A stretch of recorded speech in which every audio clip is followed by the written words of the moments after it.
Hi అండి, welcome to phases kitchen. ఈరోజు వీడియోలో క్యారెట్ హల్వాని ఏ విధంగా తయారు చేయాలో ఈరోజు వీడియోలో మీకు చూపించబోతున్నాను. మరి మనకు ఎప్పుడైనా హెల్తీగా స్వీట్ తినాలనిపించినప్పుడు ఈ క్యారెట్ హల్వాని 10 నిమిషాల్లో ఎంతో ఈజీగా టేస్టీగా తయారు చేసుకోవచ్చండి. మరి ఎంతో హెల్తీ అయిన టేస్టీ అయిన ఈ క్యారెట్ హల్వాని ఏ విధంగా తయారు చేయాలో దీని ప్రాసెస్ ఏంటి వీడియోలోకి వెళ్ళి చూసేయండి. ముందుగా ఒక 1/2 కేజీ రెడ్ కలర్ క్యారెట్స్ని తీసుకొని ఈ క్యారెట్స్ కొన్న చెక్కుని తీసేసుకొని ఈ క్యారెట్స్ని 2-3 సార్లు శుభ్రంగా వాష్ చేసుకొని ఈ క్యారెట్స్ని ఈ విధంగా స్లైసెస్గా కట్ చేసుకోవాలండి. ఈ క్యారెట్స్ని ఈ విధంగా స్లైసెస్గా కట్ చేసుకున్న తర్వాత ఇప్పుడు ఈ క్యారెట్ స్లైసెస్ని ఒక ప్రెషర్ కుక్కర్లో వేసుకోవాలి.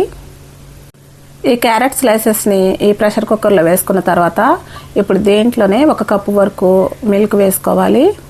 ఇప్పుడు ఈ ప్రెషర్ కుక్కర్ మీద మూత పెట్టుకొని విజిల్ పెట్టుకొని ఈ ప్రెషర్ కుక్కర్ ఒక 6-7 విజిల్స్ వచ్చేంత వరకు ఈ క్యారెట్స్ని ఉడికించుకోవాలి. ఇప్పుడు విజిల్స్ వచ్చిన తర్వాత స్టవ్ ఆఫ్ చేసేసుకొని ఈ కుక్కర్ని పూర్తిగా చల్లారనిచ్చి మూత తీసుకోవాలి. ఇప్పుడు ఈ క్యారెట్ స్లైసెస్ బాగా ఉడికినాయండి. ఈ క్యారెట్ స్లైసెస్ని ఒక మ్యాషర్తో మెత్తగా మెదుపుకోవాలి.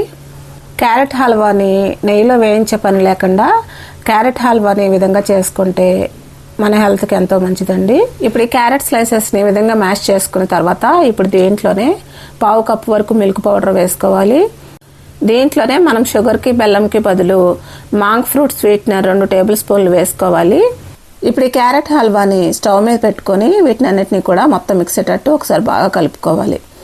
ఇప్పుడు ఈ క్యారెట్ హల్వాని ఒక 2 నిమిషాలు మీడియం ఫ్లేమ్లో కుక్ చేసుకోవాలి. ఈ మాంక్ ఫ్రూట్ స్వీట్నర్లో క్యాలరీలు అసలు ఉండవండి, 0 క్యాలరీస్ ఉంటాయి.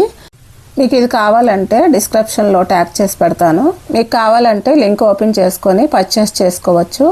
ఇప్పుడు దీంట్లోనే 1/2 టీ స్పూన్ ఇలాచీ పౌడరు, కొన్ని డ్రై ఫ్రూట్స్ ముక్కల్ని వేసుకోవాలి. ఇప్పుడు వీటిని అన్నింటినీ కూడా ఈ క్యారెట్ హల్వాలో మొత్తం మిక్స్ అయ్యేటట్టు ఒకసారి బాగా కలుపుకోవాలి. అంతేనండి, క్యారెట్ హల్వా రెడీ అయిపోయింది. ఇప్పుడు స్టవ్ ఆఫ్ చేసేసుకొని ఇప్పుడు ఈ క్యారెట్ హల్వాని వేడిగా అయినా సర్వ్ చేసుకోవచ్చు, ఫ్రిడ్జ్లో పెట్టుకొని చల్లగా అయినా సర్వ్ చేసుకోవచ్చు.